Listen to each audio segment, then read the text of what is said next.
So let's start with Breonna Taylor. So he went to a grand jury. Grand jury reviewed the evidence. They decided to indict one officer out of the group that came in there with reckless endangerment. That's it. No murder charge. Now, obviously, the Black Lives Movement Matter has been marching on this case for quite a while. They wanted a murder indictment of not only one officer, but all of them included in the process. So, with them coming out with just an indictment of reckless endangerment, you start to think to yourself, there must be something in the evidence that pointed otherwise. So, I went in there and I took a look at it. And it turns out there was a lot more to that story than was originally on the surface. Surprise! There's more to it than was originally on the surface, right? So it turns out that there was an ongoing investigation, including Breonna Taylor, her current boyfriend, and her ex-boyfriend, whose name is Jamarcus. Apparently, they were involved in criminal activity. Large amounts of drug selling, stolen property. In fact, Jamarcus continued to use Breonna Taylor's house to ship drugs to, and she was accepting these shipments and then passing it off to him. So it was an ongoing investigation, including Breonna Taylor, her current boyfriend, and her ex-boyfriend, Jamarcus. Now, the police had done a raid, a no-knock raid on Jamarcus's house. They had taken him into custody, and they had found a large amount of drugs, a lot of them with Breonna Taylor's address on them. So they put in a warrant to go to Breonna Taylor's house. It got approved. No-knock raid on her house.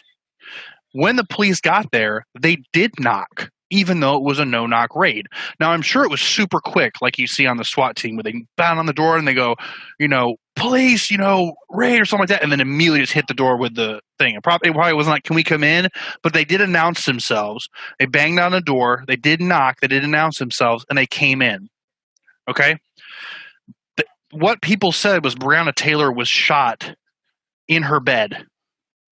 The dash cam footage, not dash cam, police cam footage, she was standing in the hallway.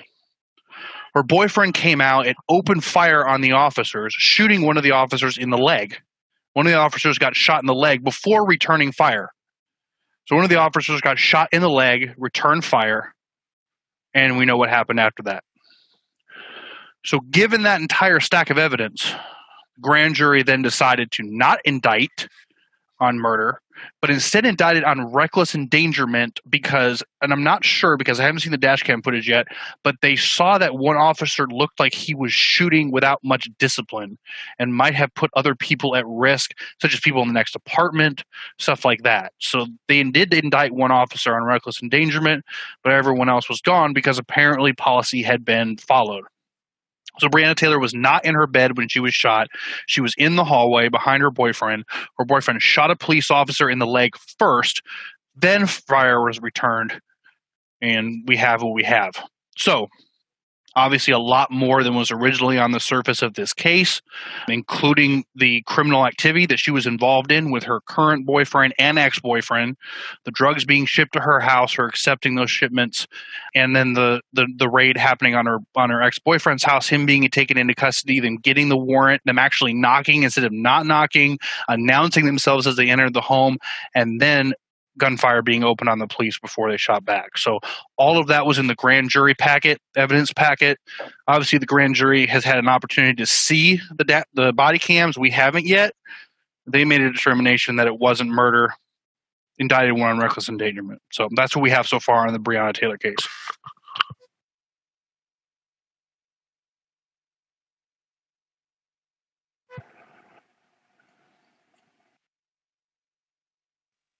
Yeah, so you said it very accurately. I don't know if they confirmed that the officer got shot on the leg. They just said that he felt the shot go next to his leg. But everything else you described is the same way I read it and saw it. Of course, as you mentioned, the officer got charged with that wanton endangerment. It's a Class D misdemeanor. And it's because he shot 10 times just blindly into the apartment, and then one of those shots killed Breonna Taylor. The bullets went into other apartments, including one that had a baby. So I think I'm with you with how it all played out. It's a very difficult case. And to me, the most important matter here is even if she had a criminal record and everything, police should not kill people. And then the other way, boyfriend said, hey, we were sitting down, we were watching a movie. We couldn't tell who was coming in. And when somebody breaks into your house, most people are like, oh, if I have a gun, I'm going to shoot them. So this is why I'm waiting to really make a judgment call until that body cam footage actually released. I want to hear how loudly they announced themselves. I want to hear what actually happened at the door. Because according to the grand jury packet, they did knock and yell out police search warrant prior to breaking down the door. Now, that was they probably knocked while it was back swung. They probably knocked, set it, and then boom into the apartment. Now, that process probably needs to be changed. The reason they do it that way is because they don't want people to be able to flush evidence, right? They want people to be able to quickly hide whatever they have going on. That's the purpose of a no-knock raid. And I want to see who fired first. This is like one of those Hans and, who fired first, right? I really want to see. I really want to see. If it was the boyfriend that fired first, I understand. Blindly firing your weapon 10 times in a small apartment is absolutely uncalled for. Exactly. I would assume they would have a riot shield up front. They normally do. I don't know. Again, I'm gonna wait to pass judgment until I can see the body cam footage. I want to see exactly what happened in this situation, because right now it's all just the grand jury packet, and I'm sure it's not going to be released until the officer gets officially charged and sentenced. But we'll talk about that on a later episode for sure, and we'll link the body cam footage so you can look at it yourself. Yeah. But you agree, right, that she should have not been killed?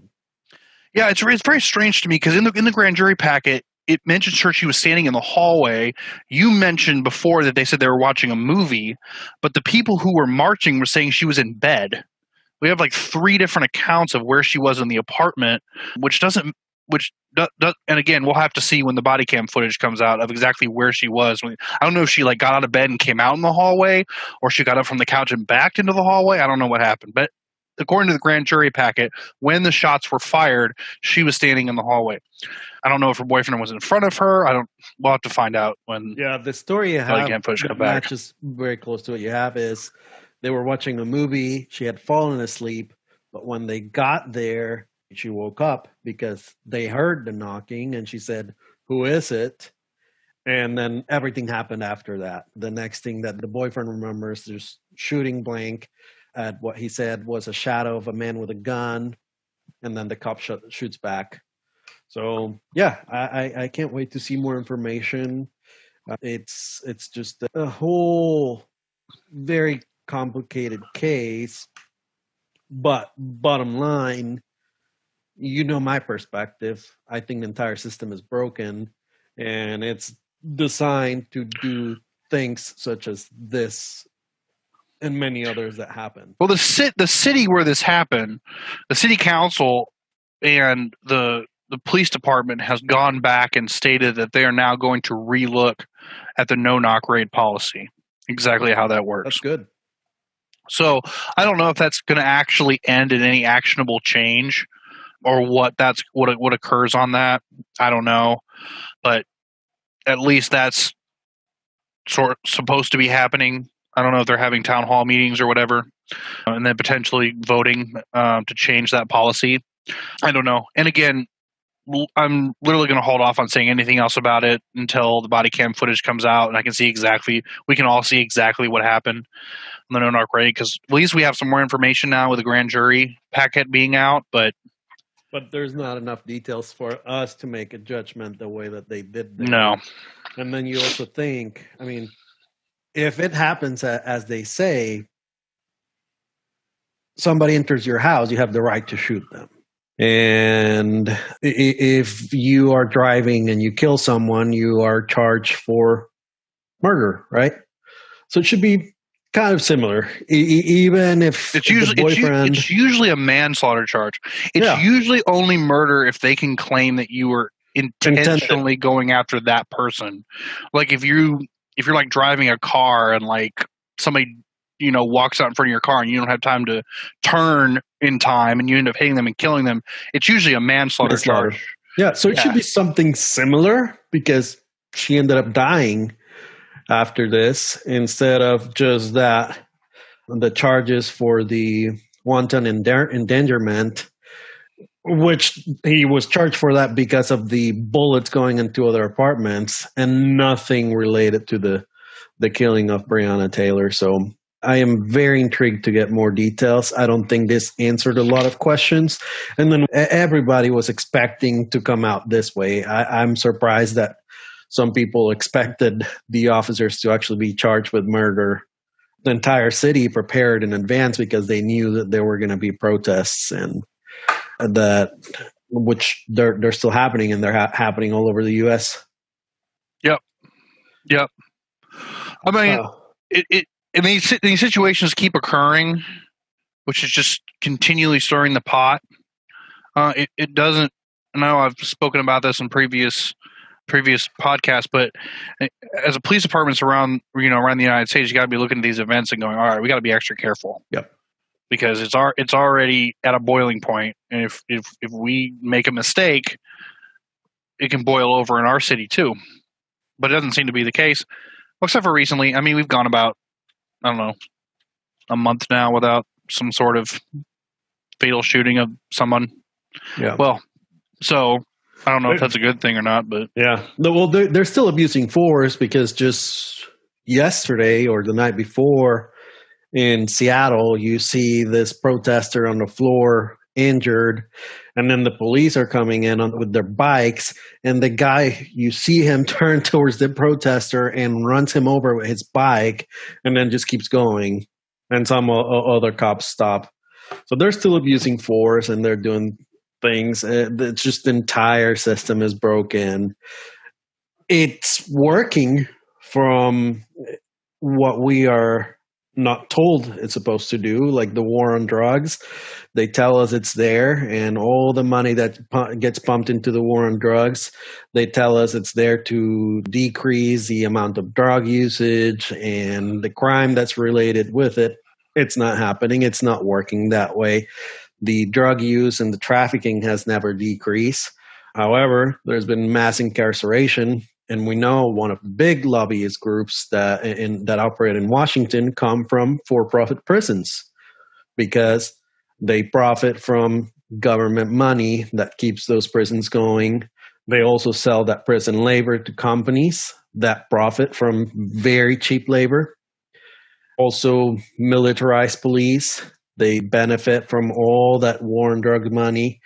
And what's another lobbyist group that goes to Washington all the time? The military industrial complex. So it's working for those groups. It's beautiful. They're making their money. They're increasing their profits. And for the general population of the U.S., we are not seeing a decrease in drugs. We are not seeing a decrease in crime. And as we've discussed in previous episodes, drugs should just be legalized. Do it like they have in other countries. When they legalized, they invested money into prevention and education, and then drug use went down, crime went down, and you even could fix, if you end the war on drugs, you even fix immigration from many perspectives, because then you don't have the cartels destroying countries in Latin America.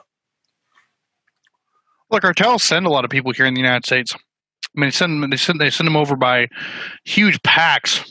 And basically, they just it's another put a bunch of drugs on them, and then just whoever makes it through, and whoever doesn't, their family gets killed back in the province where they live, or they get sent back and killed. I don't know. I mean, it's another line of business for them. You know, they make deals with Border Patrol officers, and they say, hey, at this time, this car is going to come through and it's going to have 5 people in there. I want you to let them go. Here is $20,000. Boom. And they cross. No problem. Like all those drugs, you know, they mostly come through legal means. They don't come through tunnels. Tunnels do exist, but most of them come through legal ways because they figured out, hey, I can just pay off the people who are supposed to stop this, or threaten them and their families, because we know that's how they operate too. So the war on drugs, it's designed to keep people in jail and then make those prisons make more profit, and then keep the police and the military industrial complex profiting from militarizing the police.